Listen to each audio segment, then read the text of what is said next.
현대성이라 할까요? 근대성? 뭐라고 해야 될지 모르겠어요. 여하튼 이거 조선하고는 완전히 단절된 것이다. 더 조선적인 맥락에서는 이해할 수 없는 일이다.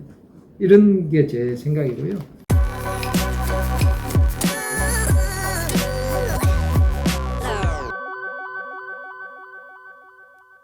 삼일운동의 결과로 왕정복고주의자들, 복고파들은 역사의 전면에서 사라집니다. 그렇습니다. 그런데 뚜렷이 그런 운동 자체가 좀 있지를 않았던 것 같고요.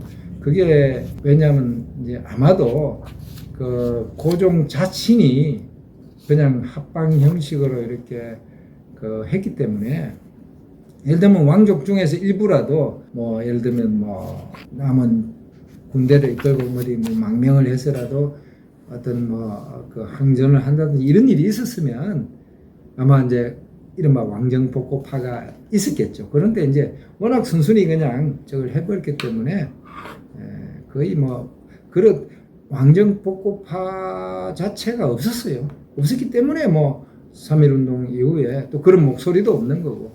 의친왕의 신화가 있긴 있습니다만. 그러니까 그 온갖 신화들은 다 만들어지는 겁니다. 민황후의 또 신화, 또 온갖 신화들이 있죠. 그건 그런 게 너무 없으니까 좀 더 서운해가지고 요즘 와서 만드는 거죠. 3.1운동의 결과로 이제 임시정부가 수립이 됩니다. 그 과정도 좀 말씀해 주시죠. 4월 2일 이제 만국공원에서 홍진 등 13도 대표들이 모여서 회의를 합니다. 국민대회입니다.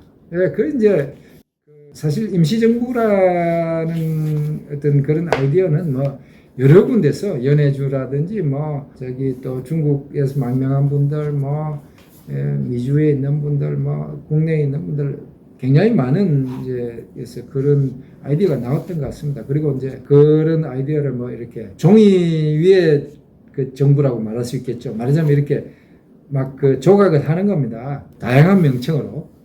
국가 원수급에 대해서는 보통 보면 위에다가 대통령과 국무총리에 해당되는 집정관 총재, 국무총리 이런 식의 이름을 한다든지 아니면 여러 가지 다양한 이름으로 꼭 보면 이제 지금의 대통령과 국무총리에 해당되는 그런 거부터 해서 쭉 각부 장관 이렇게 해서 이제 정부 조직을 발표하기도 하고 이렇게 했는데, 딱 그 지상의 정부들은 여러 군데 있었습니다만, 이제 한성 정부만큼은 좀 국내에서 각 도 대표들이 이제 모여서 의논도 하고 이렇게 하자 해가지고 했는데, 그 또한 사실은 이제 근거가 많이 되어가지고 실질적으로 이렇게 이루어지지는 못했는데, 다만 각원의 명단은 이제 나온 거죠.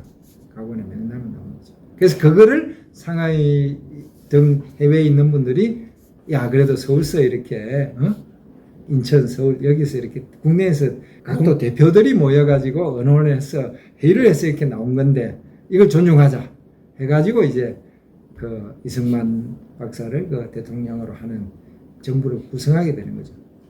그것이 바로 상해 임시정부입니다. 네, 그렇습니다.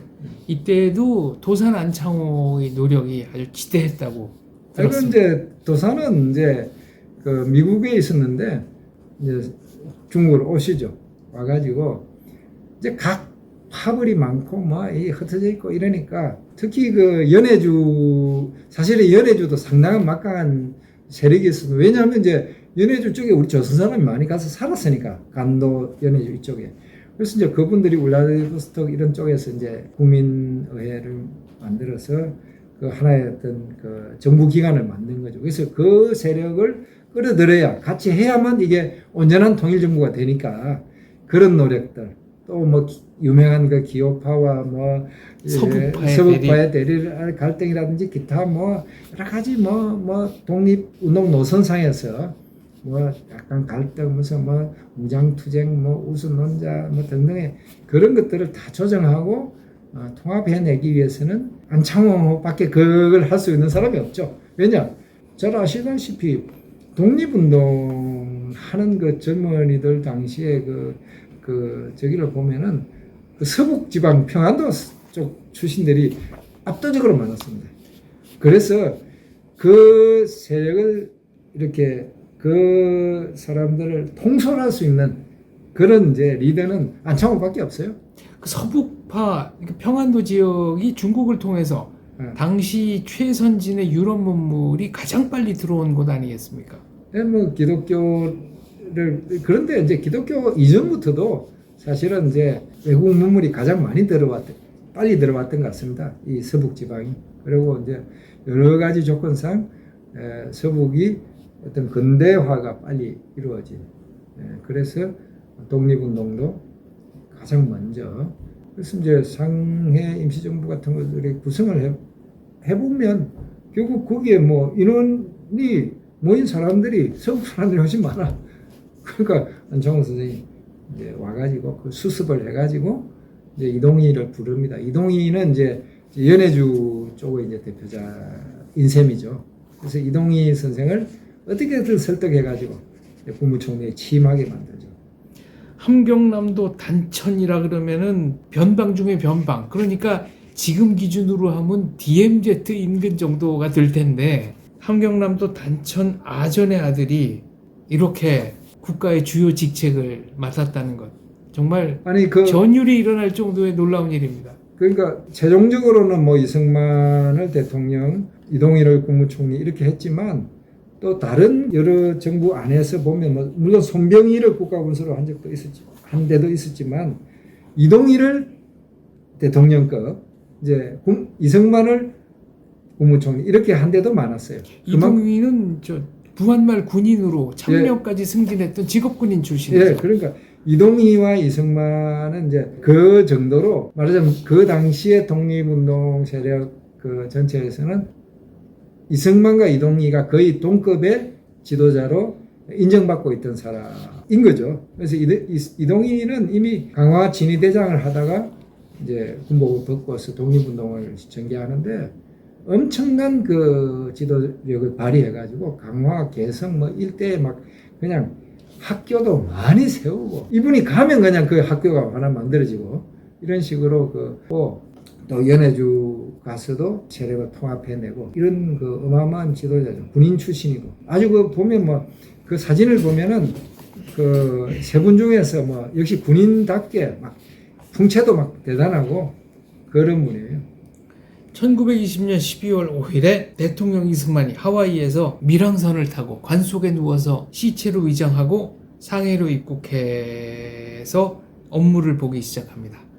그리고 1921년 1월 말에는 이제 국무총리 이동희가 사임하고 4월에는 김규식이 사임하고 5월에는 안창호가 사임하고 그래서 우남은 21년 5월에 하와이로 돌아갑니다. 이제 사실 그 이야기는 조금 뭐 크게 즐겁지 않은 얘기인데요. 아까 이제 하던 얘기를 조금 이어서 해보겠습니다. 안창호의 경우에 뭐 사실 그 평안도의 뭐 상놈의 자식입니다. 아버지나 뭐 할아버지나 선조들이 무슨 뭐 고관대작을 했는 이런 사람이 전혀 아니에요. 그저 정말 평범한 농민의 아들인데 그 안창호가 민족의 지도자로 떠오른 일도 대단하지만 제가 아까 이동희의 경우를 이동희는 아전의 자식이다. 아전의 자식이라 그러면은 지금은 뭐 아전이 뭔지 잘 모르지만은 아전에 대한 이 양반들의 그 어떤 이 무시하는 것은 뭐 오히려 뭐